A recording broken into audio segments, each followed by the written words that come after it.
Illum fil-katekiżi tagħna sejrin nitkellmu dwar it-talb. Għalli se nkellimkom dwar it-talb għaliex diversi drabi insib illi nintaqa' ma' nies illi ikun jixtuq jitolbu. Ngħidulek fader, meta mmur nitlob x'irid nagħmel jiena? Suppost nagħmel, x'għandi nagħmel?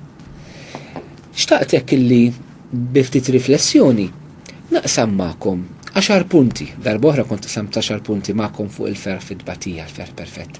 Però l mhux taqsam magħkom 10 punti dwar metodu kif inti tista' titlob. Però qabel ma nsemmi dawn l-10 punti nixtieq nagħmilha ħafna ċara illi it-talb eżistijej huwa don ta' Alla. Allura jekk verament trid titlob, itlob il-mulejtek il-grazza li titlob.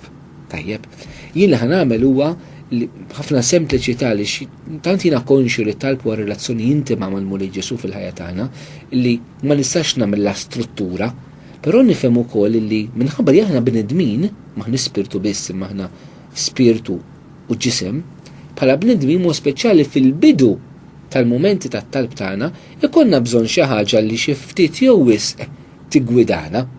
U ħanippreżentalkom dawn l-10 punti li jistgħu jiggwidawkom fil-momenti tat-talb tagħkom. L-ewwel ħaġa, l-ewwel punt huwa ħafna prattiku li nixtieq nippreżenta huwa issib post fejn titlob. Jiġifieri ma tistax tgħid jiena nixtieq nitlob għall-bidu San Franġisk f'ħajtu pereżempju Tomas Minċelano dak wieħed milli kiteb il-ħajja tiegħu dinna Franġisku ma tantx kien bniedem li kien jitlob imma l-bniedem li sar talba. Però ovvjament Franġisku biex wasal sa hemm kellu jibda minn x'imkien ieħor fil-ħajja tiegħu. U għalhekk jiena bħalissa dan il-riflessjoni qed naqsamha mhux speċjali għal min għadu fil-bidu tal-ħajja tat-talb tiegħu, mhux min avvanza. X'min avvanza jkun sab il-metodu tiegħu taħt discerniment, taħt gwida spiritwali, għaliex nagħmilha ħafna ċara. Qed nindirizza nies li għadhom fil-bidu fil-ħajja tat-talb tagħhom. L-issib post fejn titlob. Il-post jista' jkun post li inti toħloq id-dar stess. U din issuġġeri ħafna li tagħmlu kappella d-dar. Li tagħmlu kamra, spazju, sagru qaddis. Aħna d-dar m'għandekx il-kamra tal-ikel, il-kamra tas-sodda, il-kamra fejn taħsel il-ħwejjeġ, għandek id-dining room, għandek il-living room. Ġifieri ejjew nagħmlu l-prayer room ukoll. Ejjew ma niddejjaqx illum faċilment bil-mezzi li għandna toħloq spazju, toħloq rokna ta' talb, rokna qaddisa fid-dar tiegħek. Jekk il-knisja hija verament il-familja hija l-knisja domestika, allura tikoll anke il-mod u l-mumenti tat-talb tagħha. Kemm sabiħ li konna fid-dar il-post fejn aħna li tolbu tista' tarmah mod sempliċi, tpoġġi kurċifiss, ġbija tal-Madonna u l-Bibja miftuħa b'xema qudiema u jista' jkun ir-rokna sempliċi l-artalġ kejken tiegħek fejn inti titlob. Però l-post fejn inti titlob jista' jkun, per eżempju, ma jista' jkun li inti hemm kappella quddiem Ġesu Ewkaristija espost u li tfittex dak il-post partikolari tiegħek fejn tmur int. Jista' jkun dej il-baħar. U apposta bih fejn titlob jien niftakarni meta kont żgħir, kont nitlob ħafna quddiem is-sagrament. Però f'ċerti mumenti, ma speċjali fil-għaxijiet, kont inħobb imur ftit dejn il-baħar. B'kitarra biqilha din il-baħar u nitlob hemm. Speċjali x-xatt tagħna jiena mill-isla għandna x-xatt nħobbu ħafna hemmhekk, ġifieri il-fatt li ribdak il-baħar li kważi miss ma saqajk quddiem dik l-infinità, l-immensità tal-ibħra tħossok verament tintaġen f'din l-immensità tal-qawwa tal-imħabba t'Alla. Però anke il-ħolqien qed ngħid jista' jkun l-ambjent fejn jiena nitlob. Ma importanti nagħmel ħafna enfasi fuqha li jkollok post fejn titlob. It-tieni punt eżisti huwa prattiku wkoll li ssib ħin jew aħjar li tagħmel ħin biex titlob. Ħin biex titlob ftakar li m'għandekx. Il-ħin biex titlob m'għandekx. Il-ħin biex titlob trid tagħmlu. U din ix nagħmel ħafna enfasi jekk inti tgħid ara jekk issa jkolli ħin mela nitlob. Fader taf kemm nixtieq nitlob, ħafna nixtieq nitlob imma m'għandix ħin biex nitlob. Ħin biex titlob m'għandekx. Inkella biex xewqa ħatibqa' ħi. Il-ħin biex titlob trid tagħmlu. U biex tagħmel il-ħin biex titlob jiġifieri trid tnaqqas minn xi ħaġa oħra. Taħsibx li ħad titlob għax għandek il-lussu tal-ħin li titlob. Xejn minn dan. Biex titlob titħallas prezz. Ġifieri fil-bidu tal-mixja nisrena tiegħek irid tagħmilha kuraġġ ħafna llum għażissija waqti. Tiddejjaqx tħallas il-prezz li inti tiċċaħħad minn xi ħaġa oħra biex tagħmel il-ħin biex titlob. U ħin jien ngħidilkom li għandna biex nitolbu. Jekk naħdmu sew il-ħin tagħna, kemm inqattaw ħin nitkellmu fil-vojt xi drabi ma' xulxin. Kemm tqatta' ħin titkellem paroli li kif tgħid dak stajt mettux. Kemm inqattaw ħin quddiem it-television u naraw dik it-telenovella u dak is-siri ma fl-aħħar mill-aħħar se tuħu minnhom dawn. Kemm qattaw ħin quddiem il-computer, quddiem l-internet. Niċċettjaw. Kemm qattaw ħin naraw affarijiet jew naqraw affarijiet li huma sekondarji fil-ħajja. Però importanti jesisti, allura rridu niċċaħdu minn xi ħaġa, mhux inċaħdu l-ħin tal-familja imma ninċaħdu minn xi ħaġa personali. Ħallina dak il-ħin li nitlob verament niddedikah għal Alla fil-ħajja tiegħi. Importanti li l-ħin tat-talb ikun ħin li jkun tajjeb għalik. Ġifieri xi kuntant inta għamma nies ngħidulhom titlob jgħidli iva fatar ħidin nitlob, jgħidli fejn titlob. Jgħidli qabel norqod. Ngħidlu jekk tkun bħali jekk torqod, jekk titlob qabel torqod, tispiċċa torqod qabel titlob. Tifhmuha? Jekk titlob qabel torqod, jista' jkun li jiġrilek illi tispiċċa torqod qabel titlob. Ġifieri mhux titlob qabel torqod qabel titlob.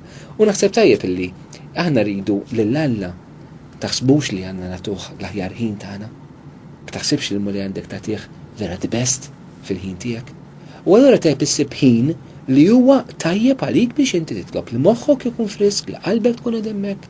Pereżempju fil-għodu, jew kif forsi kif ġejt mix-xogħol sib dak il-mument, imma li tagħmel dak il-mument verament li jkun tajjeb, mhux il-laqx. Il-Alla ma ntuħx il-laqx esisti. Mhux qed ngħid ma nitilbux qabel noqordu però qed nitkellem bħalissa minn mument ta' talb li jrid ikun jibni l-ħajja solida tiegħi. Allura f'liema ħin nitlob importanti dan kulħadd irid ifittxu huwa għax kulħadd irid jadatta skont il-ħajja tiegħu.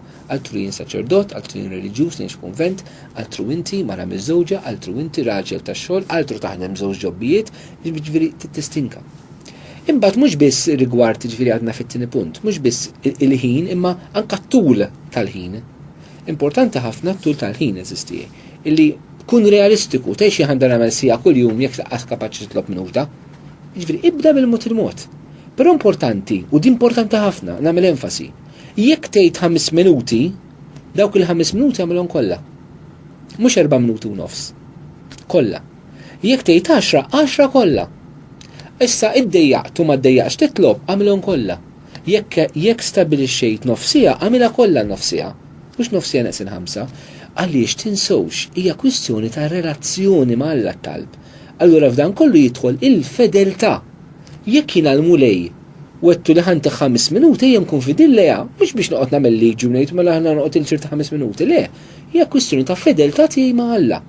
Jekk il-mulejjina verament tajtu nofsija, u mhux biss għall-fedeltà tiegħi ma' Alla, u din ix tkun tifhmuha. Imma anke wkoll minħabba l-fatt illi ħafna drabi il-mulej jagħmel xi ħaġa fl-aħħar tal-ħin tat-talb tiegħi. Dan kif ġara fit-tixtakana, l-inbit tajjeb ħallaha l-aħħar ma ħallekx għall-bidu. Iġifieri lejn l-aħħar il-mulej jista' jkun qed jirriservalek xi ħaġa u inti għax titlaq titlifha. U l-mulej ħafna drabi jħalli l-interventi tiegħu lejn l-aħħar biex iħallina imxenqin kompletament għalih. Mela tkellimna l-ewwel il-post il-ħin. It-tielet punt illi nixtieq nissuġġerixxi li allura inti mbagħad sibt il-post il-ħin se tagħmel. L-ewwel mument tiegħek huwa li inti idħol f'komunjoni mas-sema u f'komunjoni mal-art. Mela t-tielet punt hija din l-għaqda il-komunjoni. Il-komunjoni mas-sema x'qed nifhem biha? Qed nifhem biha li inti titlob lill-Ispirtu Santu. L-ewwel persuna titlob fit-talb, itlob l-Ispirtu Santu jinżel fuqek. Ġesu naraw illi meta tela jitlob waqt il-Mammudija skont Salluqa fil-Mammudija tiegħu jinżel l-Ispirtu Santu. Għandna nitolbu eżisti l-Ispirtu Santu għal jkunu li jmexxina. Imma l-komunjoni mas-sema tfisser ukoll li għandna nitolbu l-preżenza ta' Omna Marija, nitolbu l-Anġlu Kustodju tagħna, għax ħafna drabi ninsewhom l-Anġli fit-talb tagħna.